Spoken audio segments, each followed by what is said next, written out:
And UPSC can frame any question from any side guys, कुछ भी पूछ सकते हैं. Be thorough with all these definitions and ideas. Let's start with the measurement of money. That is how money supply is being measured in India. What are the different formulas and what are the different components. तो सबसे पहले तो हमें ये पता होना चाहिए कि मनी सप्लाई के कॉम्पोनेंट्स क्या हैं. That is what is included in money supply and what is excluded. Right. Okay. So जैसा मैंने आपसे कहा, I told you that money supply जो है it included anything which is circulation, anything which is under circulation. अब what can be under circulation? RBI's money, banks money, money by general public, you and me, right? कुछ भी हो सकता है. अब now what kind of money is there, whether it is cash, whether it is credit card, whether it is debit card, right? Whether it is a check, that doesn't matter. ये क्या है उससे हमें मैटर नहीं करता है, right? Then in banks also it can be saving deposit, it can be time deposit, it can be recurring deposit, कुछ भी हो सकता है, it can be anything. Then the money with the post offices, because post office also have a good amount of money in their pockets. So ये सारा पैसा आ गया. Now how they are being added up with each other, that is the different formulas. So we'll start with the first formula, that is reserve money, also known as M0. So where is money, right? So where is money? The first is currency in circulation, कि वो पैसा currency जो circulation में है, not at a mint, mint में नहीं है, circulation में है. It includes currency with the public, the currency I have, the coins, the notes that I have, that is currency in circulation. Cash in hand with banks, excluding the foreign currency and bank deposits. जो bank के पास cash रखा है, जो deposit नहीं है, it is not a deposit of someone, it is just the banks cash. Her bank, her branch के पास थोड़ा सा कैश होता है. So that is included over here. उसमें से फॉरेक्स निकाल दो भाई. Foreign exchange will not be counted in India's money supply, obviously. आप डॉलर को थोड़ी ना काउंट करोगे. Then bank deposits. Bank deposits are counted as a separate one rather than the part of currency in circulation. So currency दो ही जगह होती है, either you have or the bank have. That's it. Currency with you, currency with the bank. That's it. Cash with the bank. Then comes deposits. So deposits are of two type: current account, saving account with the bank, which excludes minimum balance and interbank deposits and NBFC. वो अलग से account होगा. All of you know minimum balance. If you go to a bank and you want to open an account, right? So that account maybe comes with a minimum balance, maybe 500, 1000, 5000. Some of the banks are there which have, like SDFC and Axis Bank, they may have 15, 20,000, 25,000 as a minimum balance. That is not savings account. वो तो आपको रखना ही है. That is the minimum balance. That is excluded. So excluding the minimum balance, interbank deposits and the money with the NBFC, ये सब minus कर दो. So basically you have savings account and current account with the bank, which is part of demand deposits.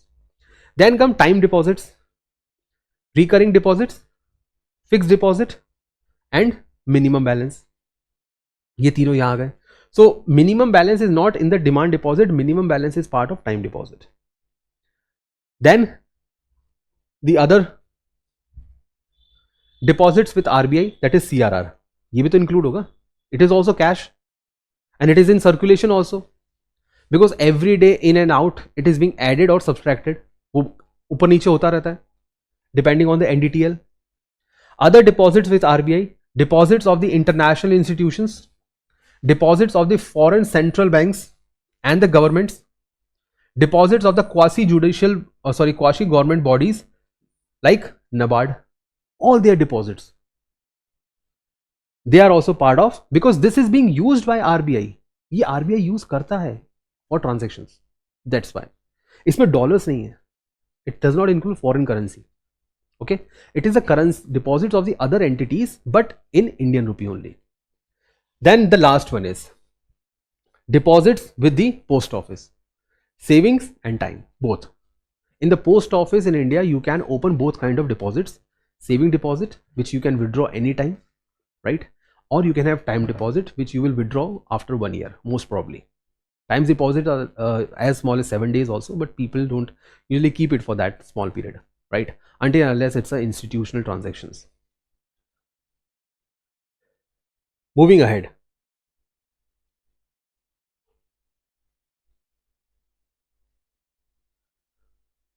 So in the single slide, I have tried to include all the possible measurements. The first one is reserve money, the base money. इसे आप base money भी कहते हो, right? This is also known as base money. This is the lowest possible measurement of money supply. इससे छोटा measurement होता ही नहीं है. इसमें क्या है? इसमें है आपके currency in circulation and bank deposits with RBI, that is CRR, and other deposits with RBI. वो जो foreign currency and all that things, that is included. In this you can see, right, currency in circulation. इसमें saving deposit of the bank, time deposit of the bank is not included. So circulation of currency includes the cash that you have and the cash that your bank has, plus RBI, cash with RBI, that is CRR, वो भी cash है, and the cash or the deposits of the RBI from the others, वो NABARD वगैरह के deposits. This is your base. This is the base money. This is the monetary base. यहीं से आपके फिर multiplication शुरू होता है पैसे का. This from here onwards you start the money multiplier. उसके बारे में भी I'll discuss separately. So the first one is narrow money, right? It is used as a medium of exchange. Narrow money जो measurement है, why it is known as narrow? Because it has only one use, medium of exchange. Whatever is included here includes just medium of exchange. It is not a store of value. तो यहां पर कुछ भी time deposit नहीं होगा.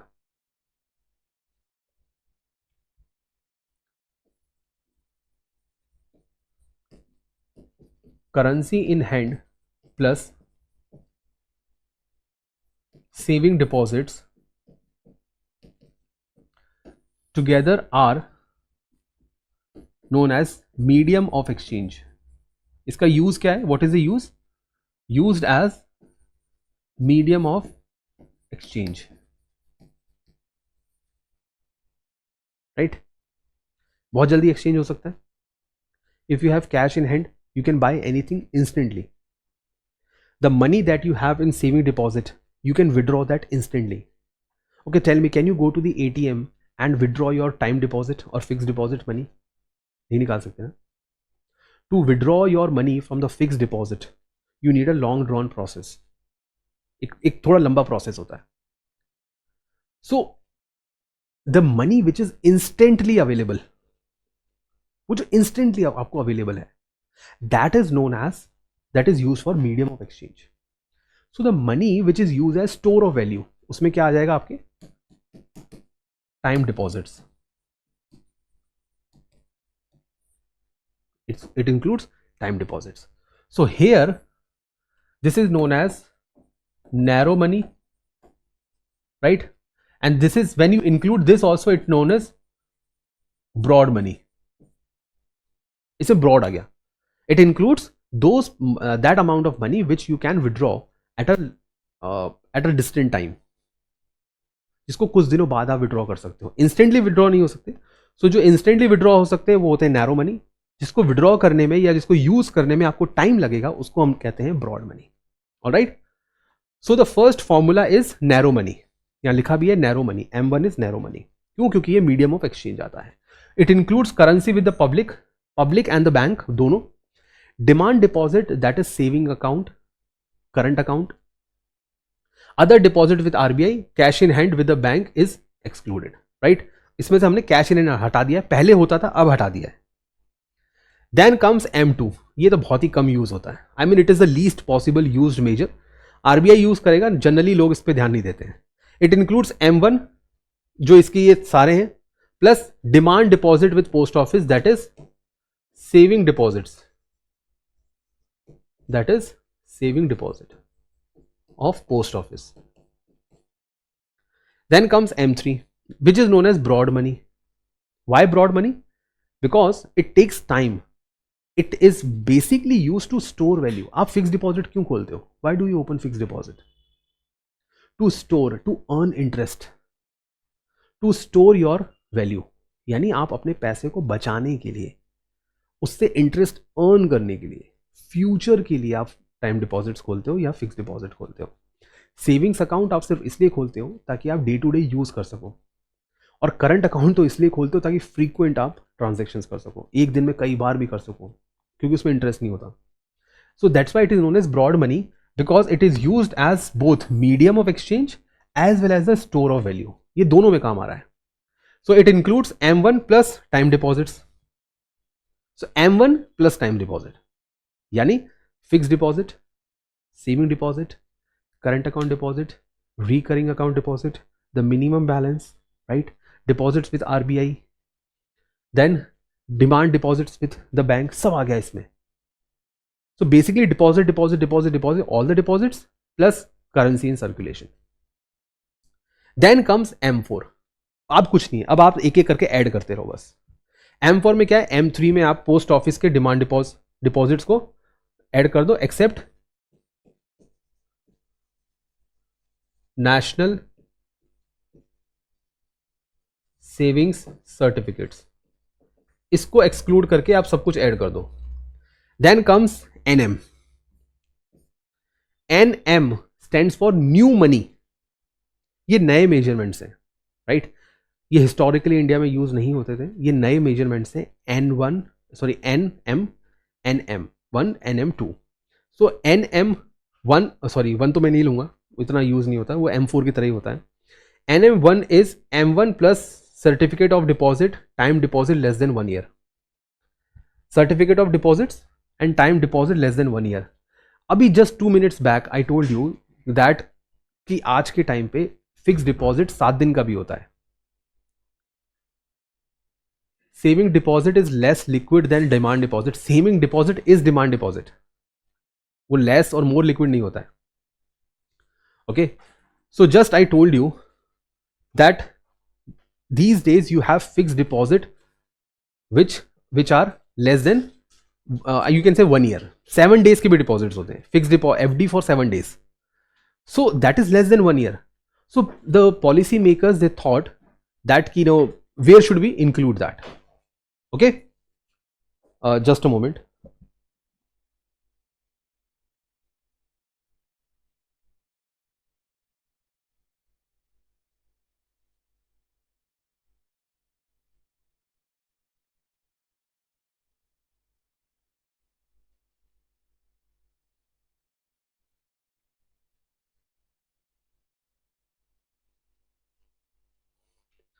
Okay, sorry for the delay. Okay, so saving deposit and demand deposit. देखो भाई, demand deposit is something which can be demanded any time.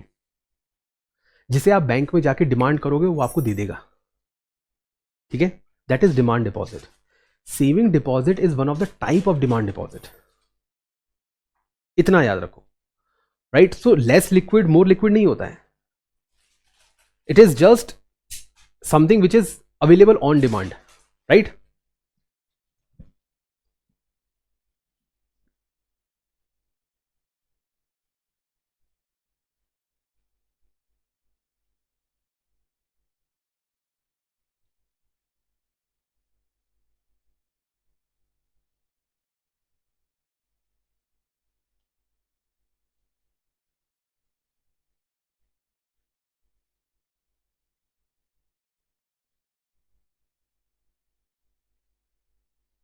So this is the difference. Demand deposit का मतलब है which is available on demand.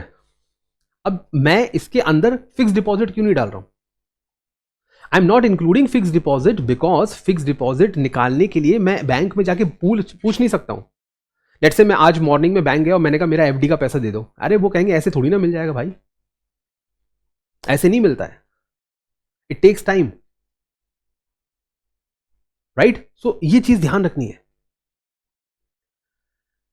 Fix deposit का पैसा आप ATM से नहीं निकाल सकते, वो डिमांड पे नहीं मिलता है, on demand, right. On demand का मतलब होता है इंस्टेंट।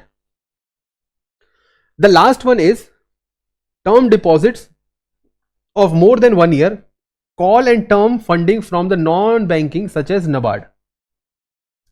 देखो ये नए नए मेजरमेंट्स इसलिए बनाए गए हैं, आपको तो M0, M1, M2, M3, M4 याद रखना है। ये मैंने सिर्फ इसलिए ऐड कर दिए क्योंकि न्यू एडिशंस है।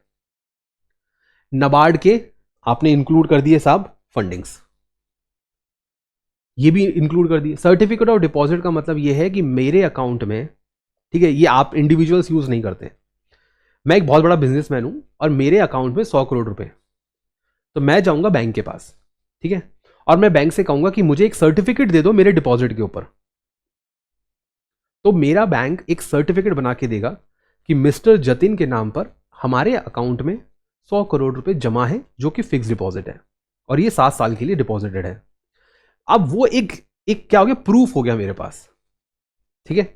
यार आप पासबुक दिखाओगे किसी को तो कुछ पता चलेगा, पासबुक से क्या पता चलता है, कुछ नहीं। तो वो सर्टिफिकेट ऑफ डिपॉजिट लेकर मैं किसी के पास जा सकता हूं और कह सकता हूं कि ये देखो मेरे पास 100 करोड़ रुपए हैं, तो मुझे लोन दे दो। मेरे पास गारंटी है कि अगर मैं पैसा नहीं दे पाया तो आप ये 100 करोड़ ले लेना। It's like a collateral, it's just a certificate of your existing deposit. आप कभी भी अपने बैंक में जाके डिपॉजिट का सर्टिफिकेट ले सकते हैं, लेकिन आप क्यों लोगे, आप कोई बिजनेसमैन थोड़ी हो, राइट। ये मोस्टली बिजनेसेस यूज करते हैं। Then comes new other 3 aggregates, L1, L2, L3। ये नए एग्रीगेट्स आए हैं। इसमें NM3 में all deposit with post office saving banks excluded national saving certificate. I don't understand कि इतने सारे कॉम्प्लेक्स इश्यूज बनाने की आरबीआई को क्या जरूरत थी, ठीक है। लेकिन अब आपको रटने बैठना है तो रटने बैठना है, बिकॉज आपको एग्जाम लिखना है। लेकिन मैं फिर कह रहा हूं, आपके जो M0, M1, M2, M3, M4 वो इंपॉर्टेंट है। अगर आप ये सब भूल भी गए तो कोई बात नहीं। यहां पर L1, L2, L3 का मतलब होता है लिक्विडिटी रेशियोज। ये जितने भी हैं, राइट, ये लिक्विडिटी में धीरे धीरे कम होते जाते हैं। तो L1 जो है वो बहुत लिक्विड है, L2 कम लिक्विड है, M3, राइट, ये और कम लिक्विड है। ये सब लिक्विडिटी का मतलब है इंस्टेंट कैश में बदलना हो। फॉर एग्जाम्पल L2 देखो, इसमें आ गया L1, ठीक है, पोस्ट ऑफिस के डिपॉजिट। पोस्ट ऑफिस के डिपॉजिट ऐसे नहीं बस आप गए और निकाल लिया, टाइम लगता है। इसमें टर्म डिपॉजिट भी ऐड कर दिया, फिक्स डिपॉजिट, वो और टाइम लेगा निकलने में, राइट। इसके अलावा इन्होंने लैंडिंग इंस्टीट्यूशंस ऐड कर दिए, रीफाइनेंसिंग इंस्टीट्यूशंस ऐड कर दिए, term deposits, right, of borrowing by the fiscals, right. Then certificates of deposit issued by FIs, financial institutions. So NABARD का पैसा ज्वाइन कर लिया, सिडबी का पैसा ज्वाइन कर लिया, नेशनल हाउसिंग बैंक का पैसा ज्वाइन कर लिया, राइट, वो सारा पैसा ज्वाइन कर लिया। Do you think it is easy for you कि आप नबार्ड में जाओगे और पैसा निकाल लोगे? नहीं। तो बेसिकली L1 में विड्रॉवल इजी है, L2 में विड्रॉवल थोड़ा टफ है, L3 में विड्रॉवल और ज्यादा टफ है। दैट्स इट, इतना ही आपको याद रखना है कि ये लिक्विडिटी का मतलब है कि किसी चीज को लिक्विड में कैसे बदला जा सके। देखो सबसे ज्यादा लिक्विड क्या होता है? कैश, ठीक है। उसके बाद आता है आपके गोल्ड। गोल्ड को आप इंस्टेंट पैसे में बदल सकते हो, लिक्विड। उसके बाद क्या आता है? गवर्नमेंट सिक्योरिटीज, ठीक है। अच्छा, कैश में आपके सेविंग्स या डिमांड डिपॉजिट्स भी आ जाएगा, उसको भी आप इंस्टेंटली बदल सकते हो। इसके बाद आपके आता है प्रॉपर्टी, राइट, प्रॉपर्टी। अच्छा, जो टाइम डिपॉजिट्स होते हैं वो कहीं ना कहीं गोल्ड और जीसेक के बीच में, या फिर कभी कभी जीसेक के बाद आते हैं। जैसे आप यहां पे ऐड कर सकते हो फिक्स डिपॉजिट को।